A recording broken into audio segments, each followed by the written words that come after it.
Hello, listeners, and welcome back to the Science of Self, where you learn to improve your life from the inside out. Today is Thursday, September 29th, 2022. Today is National Coffee Day, and today may also be your lucky day, because today's book is Nick Trenton's The Science of Being Lucky. In this episode, we're going to take a look at serendipity and coincidence and how they relate to each other. In the broadest terms, serendipity are fortuitous occurrences, where coincidences are fortuitous concurrences, or things that happen at the same time. But for a detailed look and explanation of these phenomena, let's turn to The Science of Being Lucky by Nick Trenton.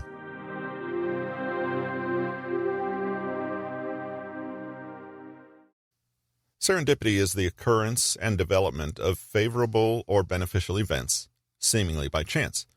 It's finding on the ground the exact amount of money you later discover you're short at a restaurant. It's a book falling open at precisely the chapter that you most need in your research project and which you've been wondering about for ages. Serendipity is meeting somebody who grew up in the same small town as you while you're both living in an urban metropolis on the other side of the country. Whenever you find yourself saying, "It's a small world," or, "Wow, what are the chances?" you've probably experienced some serendipity. Similarly, a coincidence is a remarkable concurrence of events or circumstances with seemingly no casual connection to one another. The word coincidence can be used affirmatively, as in, "It's a crazy coincidence that we wore the same colored shirts as each other 3 days in a row." However, it's also common to use coincidence in the negative, such as, "It can't be a coincidence that we wore the same colored shirts as each other 3 days in a row." It can also be positive or negative, respectively. "I can't believe we're both from the same village of under 500 inhabitants." Or, "I can't believe my ex-boyfriend is here out of all the restaurants in this huge city." While random chance is an inherent part of both phenomena, the more of each we experience personally, the luckier we appear to be. Some have devised elaborate theories to explain these seemingly magical experiences, from Jung's theory of synchronicity to those who would believe guardian angels are pulling the strings for us behind the scenes. What we really want to know, though, is whether or not these seemingly random events are actually connected somehow, or if they're truly just a result of statistical probabilities. Are there explanations for what we might perceive as luck, coincidence, and serendipity? And if so, is there a way to bring about more of them? The Serendipity Mindset. What we've been calling luck till now could also be termed serendipity. This is like a chance encounter with randomness that leaves us feeling charmed and favored. Many people credit serendipity and coincidence with finding a dream job, meeting the love of their life, or narrowly avoiding disaster and finding their lives saved. As we've seen, even things like major scientific breakthroughs occur as a result of a serendipitous accident. Things like Velcro, penicillin, and microwave ovens are all inventions that required a little serendipity.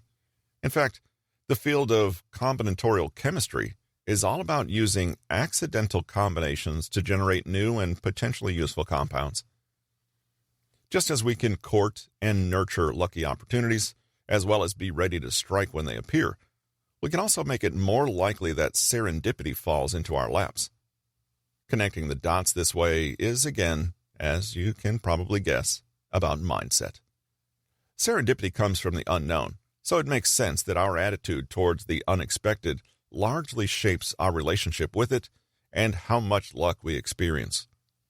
We cannot create the unexpected, by definition, but we can create ideal conditions for the unexpected to thrive and take shape. Christian Bush, Ph.D., is the author of the book The Serendipity Mindset, where he explores the role we have in cultivating the elements of a lucky, serendipitous life. According to Bush, serendipity is made of 3 key ingredients: the trigger, This is when something unexpected or out of the ordinary happens. The trigger is a stimulus that is surprising, unusual, and somehow meaningful to you. The connection. Serendipity is about seemingly random connections and relationships. Still, we can create a link between the trigger and something else in our lives that on the surface seems unrelated to the trigger. The value. This is where the magic happens. We take the connection we've made and find it in a possible solution, a new insight into the situation, or a novel avenue to explore further. As you can see, the above is about noticing what little threads and emergent surprises are happening in our world and engaging with them actively. This means taking action, but leaving plenty of room for things to evolve spontaneously, usually in ways we can't predict or even understand. Sometimes these steps will play out all on their own, but we can also take a more half-formed moment of serendipity and bring it to fruition by noticing it and capitalizing on it deliberately.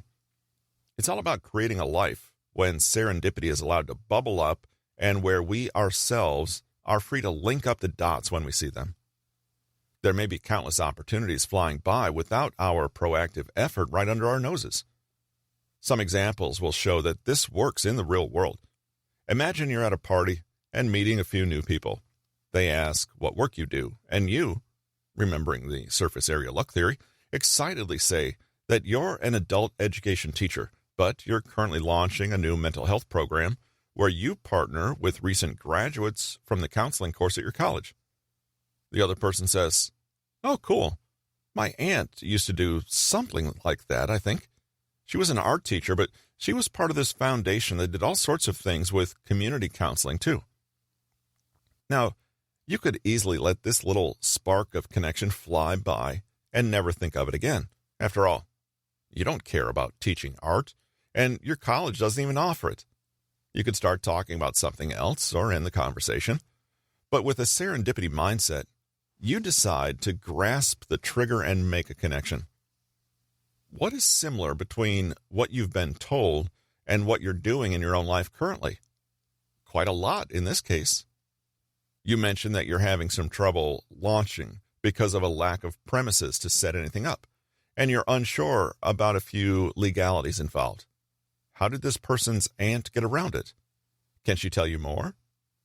A few minutes into the conversation, you have sowed a seed. Perhaps in a week, they'll come back to you with a nice bit of luck.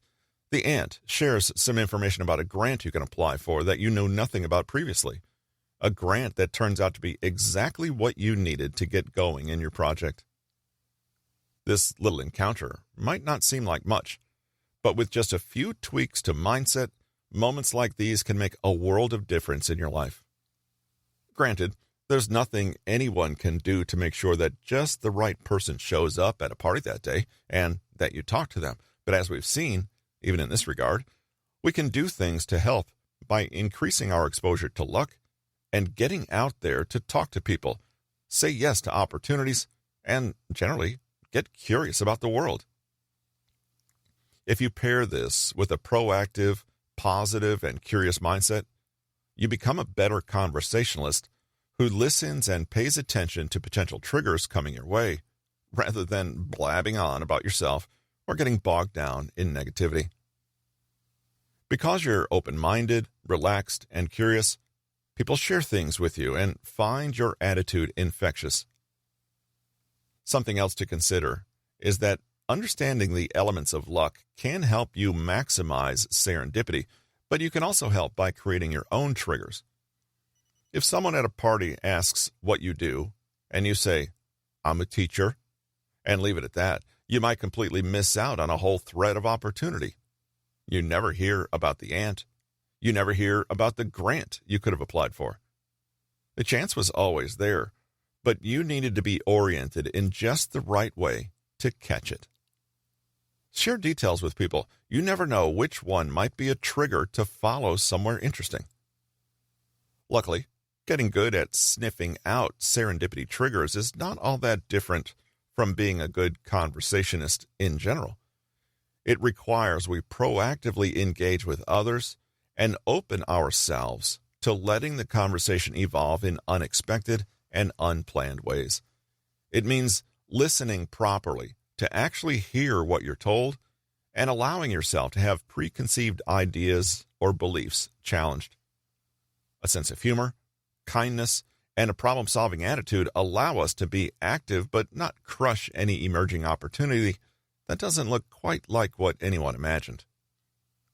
Questions are great at keeping you open-minded, but be aware that the way you ask questions can shut down possibility. If you define your challenge and scope of possibility too early on, you close yourself off to emergent solutions you didn't imagine previously. For example, if you go into a conversation with the foregone question, how do I secure a venue for this project? You're closing yourself off to the possibility of an unrelated solution, i.e., not in a venue, but in a grant you hadn't considered. It goes without saying that questions like, what's wrong with me that I can't figure this out, shut you off to solutions even further. When you ask people questions, keep it open-ended. What are your thoughts? Any ideas? Of course, a big part of this is conveying a sense that you are actually listening to and care about the answers you're given. Everyone knows how frustrating it is, for example, in a work context, where brainstorming is just a box-ticking exercise, and everyone knows that the boss has already decided what they're going to do. Keep optimistic and believe that there are solutions and opportunities out there. You just have to find them. See other people as co-creators in your vision and gold mines for valuable insights, new ideas, and fresh perspectives. Share your story and get curious about theirs. If you can identify those super connectors in your social ecosystem, all the better. Don't compartmentalize areas of your life in separate boxes. You might get a fantastic business idea while on vacation or have an insight from work to bring to your family life. The more distant and novel the connection, the potentially more powerful. No coincidence is too small. If you notice something or a connection is forming in your mind, explore it. Speak up about it. I know this may sound crazy, but have you ever thought about... Look at problems in your world and ask how they could be reframed as opportunities. A restaurateur has a power outage one night, and the following night, he has a conversation with a blind person who tells them they're a super taster. He puts the two together. Why not have an in-the-dark restaurant where people can focus on the food while the lights are out? Give yourself time every day for undirected, unstructured time where you just experience life and sink into aware observation. See what pops up in your own mind when you aren't rushing from one thing to the next. See what you notice when you pause for a while and just observe what's in front of you without any preconceptions. Be suspicious of conformity, easy answers, and fixed ideas. Let go of the desire to control and notice not what is failing to happen according to plan, but what is actually emerging. This is how Viagra was discovered. While testing the medicine for another purpose, a surprising side effect emerged.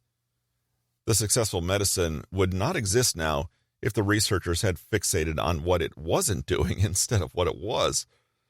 In conversations, don't be afraid to come right out and ask, so what is inspiring you right now? Or, what are your current challenges? To cut to the chase. Get creative and mix things up. What would happen if you mixed two seemingly unrelated ideas or completely deconstructed a story you had so you could rewrite it in a different order? Sometimes all that's needed to welcome fresh change is a shift in perspective. Have you ever noticed how often an aha moment comes from simply being in an odd position, upside down, in a hotel bath, walking in a strange new city? If you're stuck on a problem, go to a completely new cafe and think about it there for a while. Finally, don't be in a rush to resolve ambiguity. Keep things open and be relaxed and playful with what is unknown or tricky to nail down.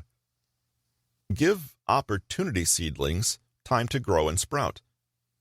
Most people loathe the idea of networking or cheesy self-promotion, whether that's in the business world or in dating.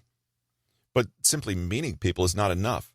There's an art to making those connections fruitful for you. Don't get discouraged if the hunt for serendipity doesn't yield much at first. Be patient and let things incubate. Have faith in weak connections and invisible links set in motion. Remember, your perspective today can reframe yesterday's flop as today's serendipity. Be resilient and keep it up.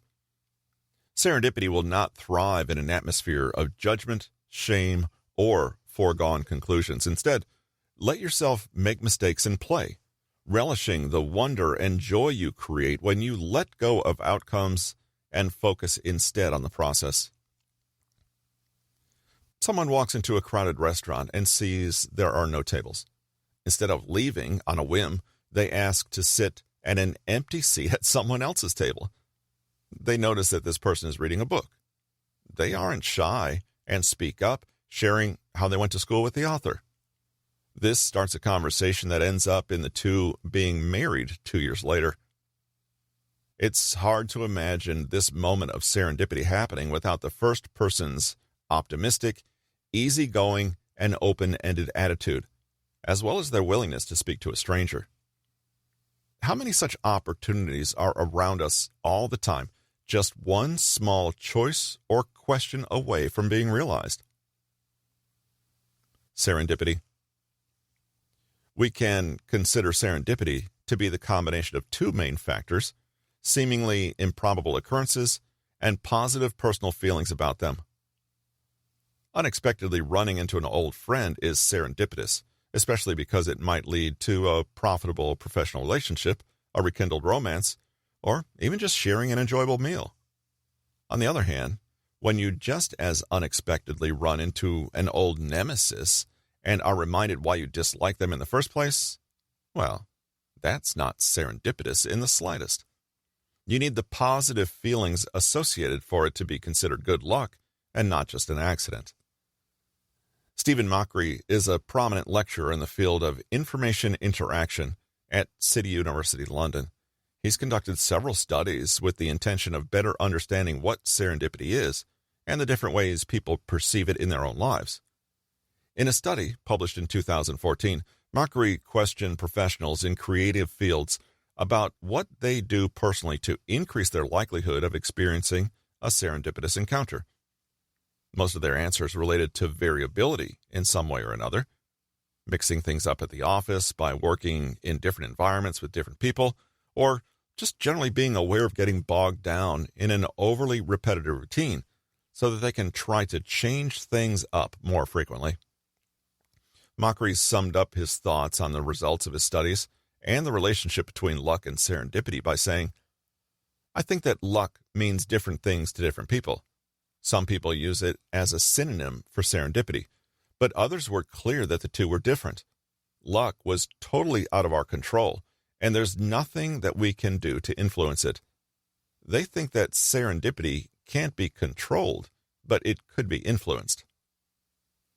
One of the interesting things about serendipity or other fortuitous events is that we often don't realize just how beneficial they are until long after the fact. Sometimes the only thing that distinguishes bad luck from good luck is the passage of time. Reminiscing on a lucky event in the past might lead us to an understanding or insight of how it served as a catalyst to create positive change for us. It can sometimes be rewarding or perhaps even unsettling to reflect on cause and effect in our own lives and to realize how small and seemingly innocuous occurrences of the past have had massive impacts on our current selves. One more reason to be grateful and optimistic in your interpretations.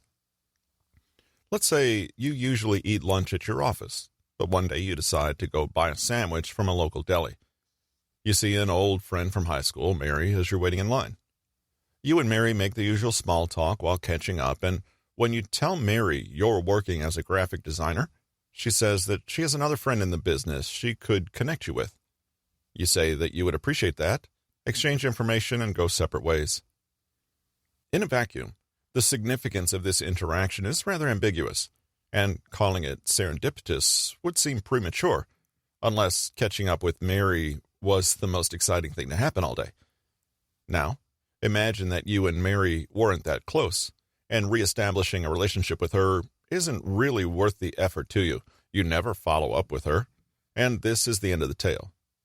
But what if, instead, you've been struggling to add new clients online, and you simply can't pass up the networking opportunity, so you follow up with Mary and get in touch with her friend. Mary's recommendation starts you off on the right foot, and from there you develop a business partnership and friendship with her friend that lasts for years. Suppose you hadn't chosen to eat at the deli instead of in your office, like usual. In that case, you might never have run into Mary, connected with her friend, and benefited both professionally and personally for years as a result. Suddenly, this is one of the most serendipitous events of your life. It started with you not being closed off to the idea of trying something new, the deli, and also not writing Mary off just because she personally wasn't very relevant to you at that moment. The real difference between status quo and serendipity, however, was in the effort you put in afterward. There's your chance to go in and extract value from random connections and make them mean something. Being open, positive, and proactive makes people more likely to recognize and appreciate an opportunity so that they'll take advantage of the potential good fortune they receive. In reality, serendipitous events are simply good things that have a low probability of occurring. As such, we can increase our chances of serendipity just by putting ourselves in situations where, however improbable, good things can happen to us. You're not going to have a moment of serendipity at home watching television, but just walking outside raises the probability one notch higher. Going to a social event with somebody you don't hang out with often will bump it up again. Doing new things with different people constantly will all but guarantee a steady flow of opportunities that could be seen as serendipitous in hindsight. There's also a case to be made for simply doing what you normally do, but in an unfamiliar way. When you're out of your daily rut, you are different, and people respond to you differently. Of course, the opposite is true as well. Bad luck is far more likely to fall upon you when you're constantly doing new things with different people than if you stayed at home safe and sound. But on the other hand, a lucky chain reaction may well begin with something that seems unfortunate on the surface. So, it's a reasonable conclusion that our perceptions about reality, and luck specifically, are important factors in how lucky or unlucky we end up being. Coincidence. When you want to encompass the full spectrum of improbable occurrences that happen in our lives, from serendipitous to terribly misfortunate, you call them coincidences. All serendipity is a coincidence, by virtue of it occurring despite having a low probability that it would. But not all coincidences are serendipitous, unfortunately. There are two sides to the I don't believe in coincidences coin, however. On one side, there are the people who believe that all coincidences are really just signs with a deeper meaning, whether it's coming from the universe or some other force, pointing them toward some sort of personal enlightenment or enrichment.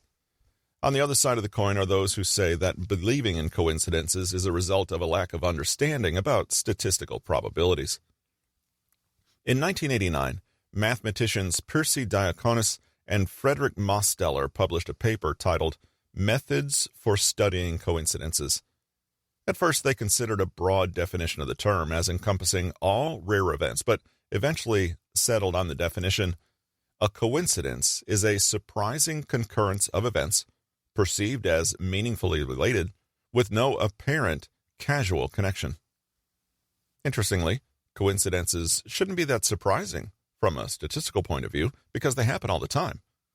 As statistician David Hand put it humorously in his book, The Improbability Principle, extremely improbable events are commonplace. What makes them seem crazy, strange, or extraordinary then? What makes us lose our minds over them and proclaim great or terrible luck? The answer is that mostly we stink at calculating probabilities. Our brains are, in some ways, just like computers, processing information as efficiently as they can and conserving as much energy as possible. But given our processing rate and all of the complexities of cause and effect, it is inefficient or even impossible for us to objectively calculate probabilities as we go about our daily lives. Remember that your brain is a pattern-seeking and meaning-making machine, and it has evolved to do those things very quickly. We can estimate, but our accuracy is not likely to be particularly noteworthy, and in the fact that there are now over 7.5 billion people globally, and the opportunities for statistical improbabilities to occur are everywhere. Throw in the internet and the power for social media to bring any two elements together, and the picture gets more and more interesting. Diaconis and Mosteller's law of truly large numbers states, with a large enough sample, any outrageous thing is likely to happen. The odds that your one lottery ticket will win the Powerball are infinitesimally small, but the odds that anybody's ticket will win it are actually considerable. The winner will feel they've been blessed with incredibly good fortune, but the buyers of the millions of tickets that win nothing likely won't think twice about it. After all, they didn't have a high probability to win in the first place. This also harkens back to the classic example of probability. If you were to put an infinite number of monkeys into a room with typewriters and wait for an infinite amount of time, it is a statistical eventuality that one of them would bang out a perfect recreation of Shakespeare's Romeo and Juliet. When you begin to look at coincidences as low probabilities, it actually begins to seem inevitable that you'll experience some from time to time. When you think about all of the people you know and all the places you go, and then consider all of the places that all of the people you know are going, chances are good that you'll bump into somebody you know somewhere at some point. For instance, if you live in the same city as someone, are near the same age, have overlapping friends and interests, and have similar diets, there really aren't so many places you would both spend time. The 49 times that we go to the grocery store, shop, and check out without seeing any friends or acquaintances don't register, but that one time that you see an old teacher from a class you were in over a decade ago, it's probably going to give your brain a big jolt of nostalgia, thus highlighting the coincidence. And those are just the coincidences that are actually realized. How many near coincidences have you learned about after the fact? You might be talking to a friend and find out that you randomly ate lunch at the same restaurant on the same day, but sat at opposite sides of the restaurant and just didn't see each other. When you start to include the close calls, the probability of some coincidence occurring at some point suddenly seems even greater. The further we examine these ideas, the more apparent it becomes that luck might just be an inaccurate way of describing our interaction with these external events and circumstances. We may not have enough information to do the math behind the cause and effect that creates our present reality, but we can still accept that it's there. And when we factor in our positive feelings about particular outcomes, it's not hard to see why we'd sometimes feel like there was a supernatural force looking out for us. Psychiatrist and author of the book Connecting with Coincidence, Bernard Beitman, studied how various personality traits relate to views on coincidences. He found that people who describe themselves as religious, spiritual, or otherwise seeking a higher meaning in life have greater likelihoods of seeing coincidences in their lives. Likewise, self-referential, likely to relate external information to themselves, people are also prone to experience more coincidences.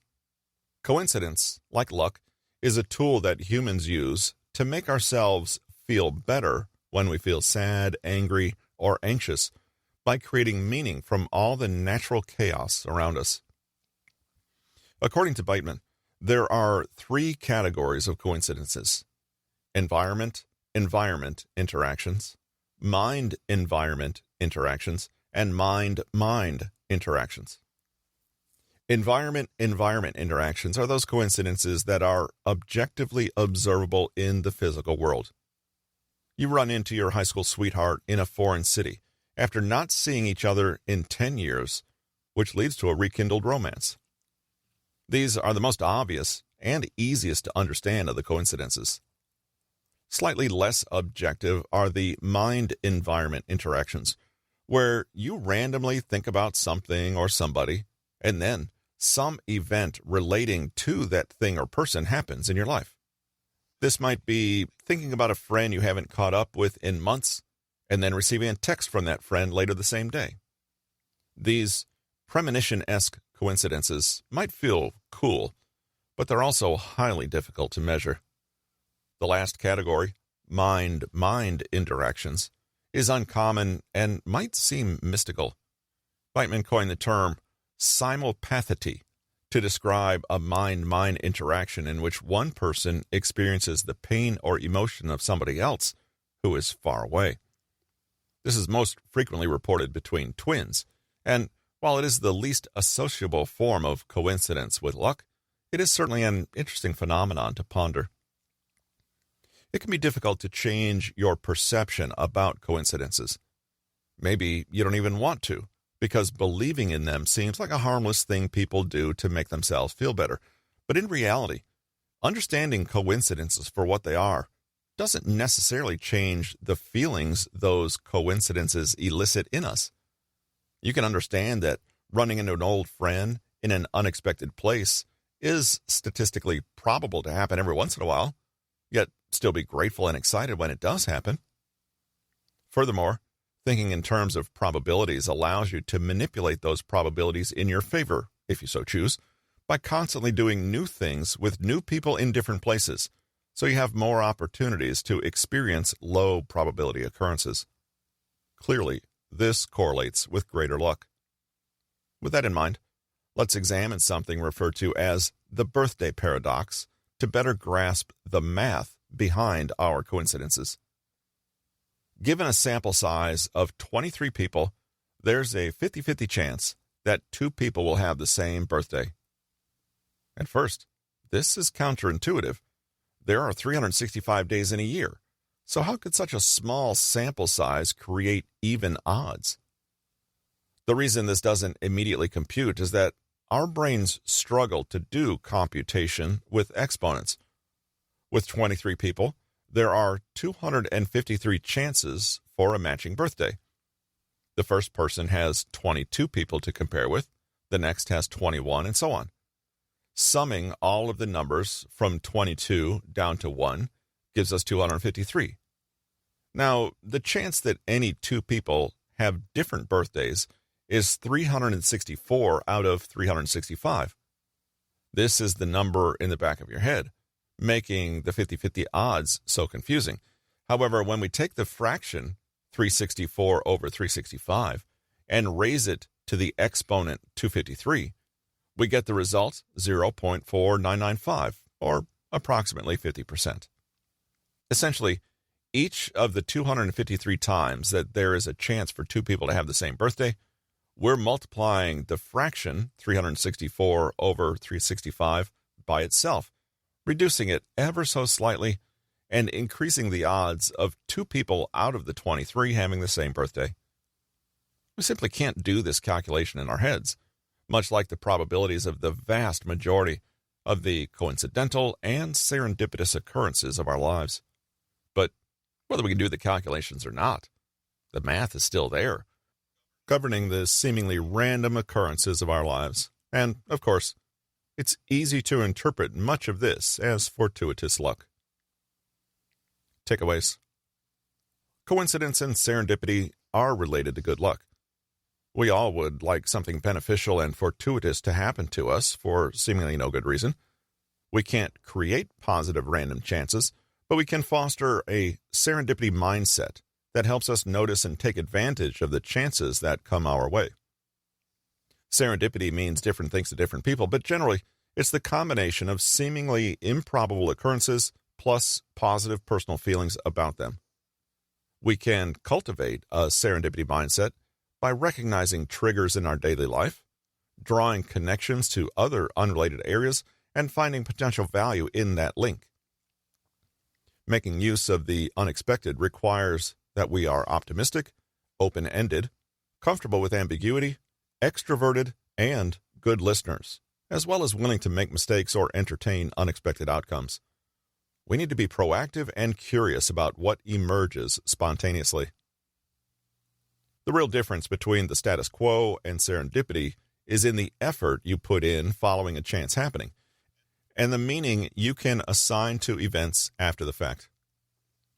Statistician David Hand claims that although coincidences seem surprising, extremely improbable events are commonplace.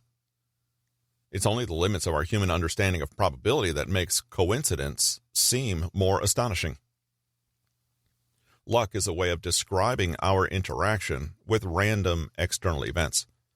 Those who are religious or spiritual tend to experience more coincidences and perceive them differently. Similarly, self-referential people, i.e., those who tend to connect external events to themselves, also describe more coincidence experiences.